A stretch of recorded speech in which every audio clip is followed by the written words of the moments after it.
Asha degree இந்த பேர் பல வருஷங்களா ஒரு விடை தெரியாத புதிராவே இருந்திருக்கு. ஆனா இப்போ அந்த புதிரோட முடிச்சுகளை அவிழ்க்கிற மாதிரி சில புது திருப்பங்கள் வந்திருக்கு. அத பத்தி தான் நாம இன்னைக்கு விலாவாரியா பார்க்க போறோம். ஆஷா டிகிரிக்கு உண்மையில என்னதான் ஆச்சு? இந்த ஒரு கேள்வி பாத்தீங்கன்னா 20 வருஷத்துக்கு மேல அவங்க குடும்பத்தை மட்டும் இல்ல, ஒரு ஒட்டுமொத்த ஊரையே தூங்க விடாம செஞ்சுக்கிட்டு இருக்கு. கிட்டத்தட்ட 26 வருஷம். அமெரிக்காவோட ரொம்பவே மர்மமான தீர்க்கப்படாத வழக்குகள்ல இதுவும் ஒன்னா இருந்துச்சு. வருஷக்கணக்கா இந்த கேஸ் ஒரு தூசி படிஞ்ச ஃபைலா தான் இருந்துச்சு. எந்த ஒரு சின்ன முன்னேற்றமும் இல்ல.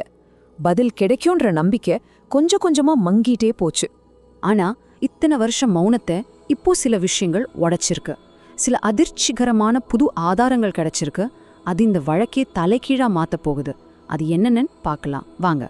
சரி, இப்போ புதுசா என்ன நடந்ததுன்னா, சமீபத்துல போட்ட சர்ச் வாரண்ட்கள் விசாரணையோட திசையையே ஒரு குறிப்பிட்ட குடும்பத்தை நோக்கி திருப்பி விட்டுருக்கு. பல வருஷமா முடங்கி கிடந்த இந்த கேஸுக்கு இப்போ புதுசா உயிர் வந்த மாதிரி இருக்கு. அந்த குடும்பத்தோட பேரு டெமன் குடும்பம். Roy Damon, Connie Damon, Annalee Damon Ramirez, Lizzie Damon Foster, அப்புறம் சாரா டெமன் கேப்பிள். இப்போ பாத்தீங்கன்னா இந்த வழக்கின் ஒவ்வொரு புது திருப்பமும் இவங்களை சுத்தி தான் பின்னப்பட்டிருக்கு. இந்த புதுசா வந்திருக்கிற விஷயங்களை எல்லாம் சரியா புரிஞ்சுக்கணும்னா நாம முதல்ல காலச்சக்கரத்துல கொஞ்சம் பின்னாடி போகணும். ஆஷா காணாம போன அந்த பயங்கரமான ராத்திரிக்கே நம்ம திரும்பி போகணும். அது February 14, 2000. அன்னிக்கு அதிகாலை 2:30 மணிக்கு ஆஷா அவளோட பெட்ல தூங்கிட்டு இருக்கிறத அவங்க வீட்ல பாக்குறாங்க. ஆனா 4 மணிக்கு குற்ற மழையில ஹைவே 18ல அவ தனியா நடந்து போறத சில டிரைவர்ஸ் பாக்குறாங்க. கடைசியா காலையில 6:30 மணிக்கு அவ வீட்ல இல்லன்னு தெரிஞ்சதும் அவங்க அப்பா அம்மா போலீஸ்ல புகார் கொடுக்கறாங்க. இதெல்லாம் கேட்கவே ரொம்ப திகிலா இருக்கு இல்லையா? ஒரு 9 வயசு பொண்ணு நடுராத்திரியில குற்ற மழையில ஹைவேல தனியா நடந்து போக என்ன காரணம் இருக்க முடியும்? நாம பேசிட்டு இருக்கிறது வெறும் ஒரு கேஸ் பத்தி இல்ல. ஆஷா ஜக்கிலா டெக்ரி வடக்கு கரோலினால இருக்கிற ஷெல்பி நகரத்தை சேர்ந்த ஒரு 9 வயசு பொண்ணு. அவ கடைசியா வெள்ளை சட்டை ஜீன்ஸ் போட்டிருந்தா. கையில அவளோட ட்வீட்டி பேர்ட் பர்ஸும் ஒரு கருப்பு பேக்கும் இருந்துச்சு. அவளோட கனவுகள், அவளோட எதிர்காலம் எல்லாமே அந்த ஒரு ராத்திரியோட ஒரு பெரிய கேள்விக்குறியா மாறிப்போச்சு. பல வருஷங்களா இந்த கேஸ்ல கிடைச்ச க்ளூஸ் எல்லாமே ஒரு பெரிய ஜிக்ஸா பசிலோட சம்பந்தமே இல்லாத துண்டுகள் மாதிரி தான் ஆங்காங்க செதறி கிடந்துச்சு. இந்த கேஸ்ல ஒவ்வொரு தடையும் கிடைக்கும் போதும் அது ஒரு பதில கொடுக்கறத விட இன்னும் பல கேள்விகளை தான் எழுப்பிச்சு. அந்த மாதிரி கிடைச்ச முக்கியமான சில கண்டுபிடிப்புகளை நாம இப்ப பார்க்கலாம். ஆகஸ்ட் 2001ல ஆஷாவோட பேக் பிளாஸ்டிக் பேக்ல சுத்தி புதைக்கப்பட்ட நிலையில கிடைக்குது. அப்புறம் ரொம்ப வருஷம் கழிச்சு மே 2016ல ஒரு விசித்திரமான பச்சை கலர் காரை பத்தி FBIக்கு ஒரு டிப் வருது. அக்டோபர் 2018ல அந்த பேக் கூடவே இன்னும் 2 பொருட்கள் கிடைச்சதா போலீஸ் முதல் முறையா வெளியிடுறாங்க. இங்கதான் பாருங்க, இந்த கேஸ் இன்னும் சிக்கலாகுது. ஆஷாவோட பேக்ல கிடைச்ச அந்த 2 பொருட்கள் என்னன்னா, ஒன்னு டாக்டர் சியூஸோட மெக்கல்லி காட்ஸ் பூல் அப்படிங்கிற ஒரு புக்கு, அது அவ ஸ்கூல் லைப்ரரியில இருந்து எடுத்தது. இன்னொன்னு new kids on the block அப்படிங்கிற ஒரு பேண்டோட டிஷர்ட். ஆனா ஆஷாவோட அப்பா அம்மா என்ன சொல்றாங்கன்னா, இந்த ரெண்டுமே அவங்க பொண்ணோடது இல்லைன்னு உறுதியா சொல்றாங்க. அப்போ இது யாருடையது? இது எப்படி ஆஷாவோட பைக்குள்ள வந்துச்சு? சரி, அந்த பச்சை கார் மேட்டருக்கு வருவோம். ஒரு சாட்சி என்ன சொன்னாங்கன்னா, அது 1970கள்ல வந்த லிங்கன் மார்க் 4 இல்லனா ஃபோர்ட் தண்டர்பர்ட் மாடல் கார், அடர் பச்சை நிறத்துல துருப்பிடிச்சிருந்துச்சுன்னு சொன்னாங்க. இப்போ டெமன் குடும்பத்துக்கிட்ட இருந்த கார் என்ன தெரியுமா? ஒரு 1964 மாடல் AMC ராம்ப்ளர், அதுவும் அடர் பச்சை நிறத்துல. ரெண்டுக்கும் நிறைய ஒற்றுமைகள் இருந்துச்சு. FBI தேடிட்டு இருந்த காரும் இவங்க காரும் இவ்ளோ ஒத்து போறது சும்மா தற்செயலா நடந்ததா, இல்ல இதுதான் இந்த கேஸ உடைக்க போற முக்கியமான க்ளூவா?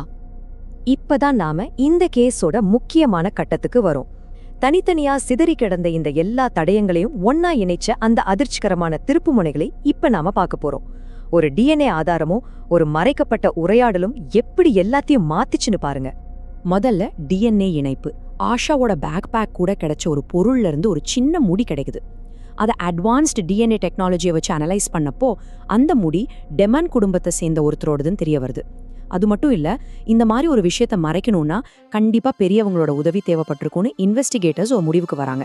யோசிச்சு பாருங்க, முதன்முறையா ஒரு சயின்டிபிக் ஆதாரம் போலீஸை நேரா டெமன் குடும்பத்தோட வீட்டு வாசலுக்கு கூட்டிட்டு போயிருக்கு. ஒரு சின்ன முடி பல வருஷமா பூட்டி கிடந்த ஒரு ரகசியத்தோட சாவியா மாறியிருக்கு. DNA ஆதாரம் ஒரு பக்கம்னா, இன்னொரு பக்கம் ஒரு ரகசிய சாட்சி. பல வருஷமா மனசுக்குள்ளே பூட்டி வச்சிருந்த ஒரு விஷயம் வெளியே வந்துச்சு. 2000கள்ல நடந்த ஒரு பார்ட்டில அவர் கேட்ட ஒரு விஷயத்த போலீஸ் கிட்ட சொன்னார். அவர் சொல்றது உண்மையான செக் பண்றதுக்காக வச்ச பாலிகிராஃப் டெஸ்ட், அதாவது உண்மை கண்டறியும் சோதனையில கூட அவர் பாஸ் பண்ணிட்டார். அவர் சொன்ன அந்த விஷயம் எல்லாரையும் உறைய வச்சிடுச்சு. அவர் என்ன சொன்னாருன்னா, அந்த பார்ட்டியில டீனேஜ்ல இருந்த லிஸி டெமன் நான் தான் ஆஷா டிகிரியை கொன்றேன்னு சொன்னதா அவர் கேட்டாராம். நினைச்சு பாருங்க, நான் தான் ஆஷா டிகிரியை கொன்றேன். இது ஒரு பார்ட்டியில போதையில சொன்ன வெறும் உளறலா, இல்ல மனசாட்சியோட உறுத்தல்ல வெளியே வந்த உண்மையா? ஆனா இது எல்லாத்தையும் விட ஒரு பெரிய அதிர்ச்சியான ஆதாரம் எங்க இருந்து கிடைச்சது தெரியுமா? டெம்மன் குடும்பத்து சகோதரிகள் தங்களுக்குள்ள பரிமாறிக்கிட்ட மெசேஜ்கள்ல இருந்துதான். போலீஸ் நெருங்க நெருங்க அவங்க எவ்வளவு பயந்து போயிருந்தாங்கன்னு அந்த மெசேஜ்கள் அப்பட்டமா காட்டுச்சு.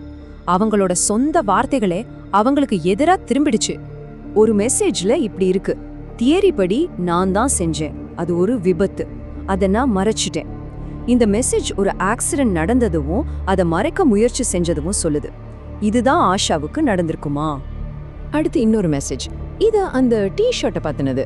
அதுல அது நம்ம ஷர்ட்னு அவங்க நினைக்கிறாங்க, ஆனா அது அவளோட ஷர்ட் இல்லைன்னு இருக்கு. அதாவது போலீஸ் அந்த ஷர்ட்டை தங்களோடதுன்னு சந்தேகிக்கிறாங்களேன்னு அவங்க கவலைப்படுறாங்க. அப்புறம் அந்த மெசேஜ் பாருங்க: நான் ரொம்ப ரொம்ப மோசமா ஃபீல் பண்றேன், ரொம்ப ரொம்ப மோசமா, இதுக்கெல்லாம் நான் தான் காரணம். இந்த வார்த்தைகள்ல எவ்வளோ பெரிய குற்ற உணர்ச்சி இருக்குன்னு பாருங்க. நான் தான் காரணம்னு சொல்றது இத்தனை நாளா மறைச்சு வச்சிருந்த ஒரு உண்மையோட வெளிப்பாடா? கடைசியா ஒருத்தர் இன்னொருத்தருக்கு ஆறுதல் சொல்ற மாதிரி இத உன்னோட தப்பு இல்லைன்னு ஒரு மெசேஜ் போயிருக்கு. ஆனா இந்த ஆறுதல் வார்த்தைகள் சந்தேகத்தை குறைக்கிறதுக்கு பதிலா இன்னும் அதிகமாக்குது. இது நிஜமாவே ஆறுதல் சொல்றாங்களா, இல்ல உண்மையை மறைக்க ஒருத்தருக்கு ஒருத்தர் துணை போறாங்களா? இவ்ளோ ஆதாரங்கள், இவ்ளோ திருப்பங்கள் இதெல்லாம் நடந்த பிறகும் ஆஷா டிகிரியோட கேஸ் இன்னும் அதிகாரப்பூர்வமா முடியல. பதிலுக்கு ரொம்ப பக்கத்துல வந்துட்ட மாதிரி தெரிஞ்சாலும் முழுமையான நீதி இன்னும் கிடைக்கல. ஆஷாவை கண்டுபிடிக்கவோ இல்ல இந்த கேஸ்ல குற்றவாளிகளுக்கு தண்டனை வாங்கி தரவோ உதவுற தகவல்களுக்கு $1,00,000 வெகுமதி அறிவிக்கப்பட்டிருக்கு. கிடைக்கிற ஒரு சின்ன துப்பு கூட இந்த பெரிய மர்மத்தோட முடிச்ச அவிழ்க்க உதவலாம். ஒருவேளை உங்களுக்கு ஏதாவது தகவல் தெரிஞ்சிருந்தா கிளீவ்லண்ட் கவுண்டி ஷெரீஃப் ஆஃபீஸையோ இல்ல FBI-யோ தொடர்பு கொள்ளலாம். 20 வருஷத்துக்கு மேல ஆகிடுச்சு, ஆனாலும் ஒரு குடும்பம் அவங்களோட பொண்ணு திரும்பி வருவான்னு இன்னும் காத்துக்கிட்டு இருக்கு. ஆஷாவுக்கு நீதி கிடைக்கிற வரைக்கும், அவ வீட்டுக்கு திரும்புற வரைக்கும் இந்த தேடல் முடியவே முடியாது.